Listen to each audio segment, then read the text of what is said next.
শুক্রবার 14 ফেব্রুয়ারি, দিন যে রাতে আছে সবে বরাতের রাত।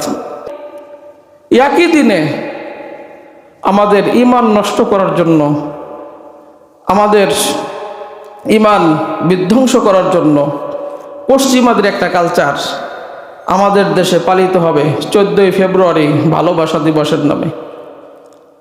একই দিনে এদেশের স্কুল কলেজ, এদেশের শিক্ষা প্রতিষ্ঠানগুলো, যুবক যুবতীরা সারাদিন ফুল হাতে নিয়ে সাজুগুজু করে তারা সারাদিন বের হবে, চোখে মুখে থাকবে যৌনতার ছাপ, ফ্রি মিক্সিং, একে অপরের সাথে নীরবে সময় কাটার জন্য, একান্তে সময় কাটানোর জন্য, প্রেম ভালোবাসা নিবেদনের জন্য তারা অবাধ মেলামেশা, নোংরামি, অশ্লীলতা, এটা সারা দেশে দেখবেন ছেয়ে গেছে এই ভালোবাসার দিবসের নাম করে।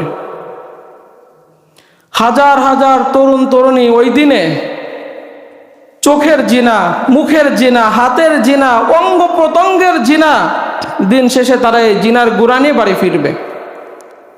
হাজারো অবৈধ সন্তান ওই দিন জন্মগ্রহণ করে, হাজারো জিনা, ব্যভিচার, অশ্লীলতা ওই দিন হবে, কারোর কোনো খবর নাই। অথচ আল্লাহ রাব্বুল আলামিন বলেন, ওয়ালা তাকরাবুজ জিনা ইন্নাহু কানা ফাহিশা, খবরদার জিনার নিকটবর্তী হবে না, এটা সবচেয়ে গর্হিত কাজ। বিশ্বনবী বলতেন যে যাকে স্পর্শ করা আল্লাহ রাব্বুল আলামিন হারাম করে দিয়েছেন, তাকে স্পর্শ করার চেয়ে লোহার টুকরা দিয়ে সুচ বানিয়ে মাথায় নিজে নিজে আঘাত করে সেইটাই ভালো, কারণ কিয়ামতে এর থেকে কঠিন তোমাকে শাস্তি দেওয়া হবে জিনার জন্য। অথচ আজকে এই নোংরামি, অশ্লীলতা আমাদের ছেলে, আমাদের মেয়ে, আমাদের ভাই এইগুলো করছে, আমাদের কোনো খবর নাই। অথচ নবীজি বলেন যারা দায়ুস তারা কখন আল্লাহর জান্নাতে যাবে না।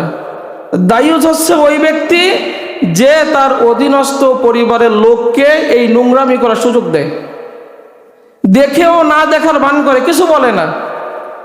অথচ আপনার ছেলে, আপনার মেয়ে, আপনার পরিবারের লোক কোথায় নোংরামি করছে, অশ্লীলতা করছে, ভালোবাসা দিবসের নাম করে কোথায় কি করছে আপনার মেয়ে, আপনার ছেলে, আপনার খবর নেই। আপনি জানা সত্ত্বেও আপনি এটা খবর নিচ্ছেন না। আপনি চিন্তা করছেন মসজিদে এসে আমি সিজদা দিচ্ছি, এর বিনিময়ে মনে আল্লাহ রাব্বুল আলামিন আমাকে জান্নাত দিবেন। নবীজি বলেন তুমি আছো দায়ুস, তোমার কবর আল্লাহর জান্নাত জুটবে না। এজন্য আমরা যারা সচেতন আছি, অভিভাবক যারা আছি, আমার যুবক ভাইরা যারা আছে, বোনেরা যারা আছে, তাদের প্রতি আমাদের মেসেজ হচ্ছে পশ্চিমাদের কালচার অনুসরণ করে ঈমান নষ্ট করা যাবে না।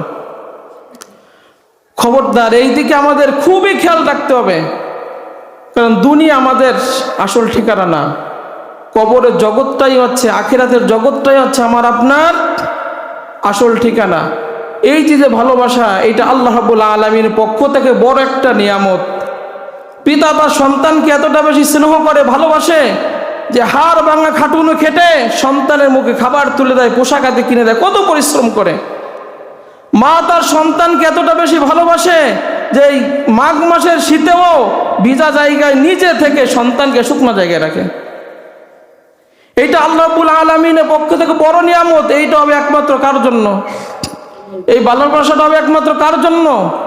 নবীজি বলেন কিয়ামতের ময়দানে আল্লাহ রাব্বুল আলামিন এক শ্রেণীর বান্দাকে নূরের চেয়ারে বসতে দেবেন, চেহারায় নূর দিবেন, আখিরাতে সমস্ত ভয় দূর করে দিবেন, এত সম্মান দেবেন। নবীরা এবং শহীদরা ঈর্ষান্বিত হবে যে আল্লাহ এত সম্মান দিচ্ছেন কে?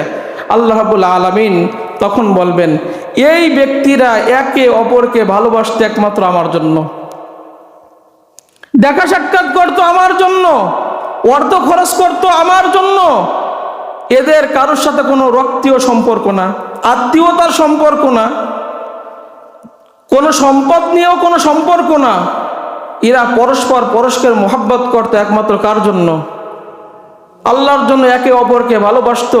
এর বিনিময়ে আমি আল্লাহ রাব্বুল আলামিন আজকে এই সম্মান তাকে আমাদেরকে দিয়েছি।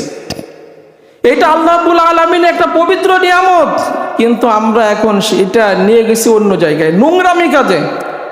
এই ভালোবাসার নাম করে আমাদের দেশের যুবক যুবতীরা যা করবে, এই দিকে আমরা যারা সচেতন আছি, আমি সবাইকে আহ্বান করব এই দিনটা আমাদের যুবক ভাই যুবক বোনেরা যাতে এই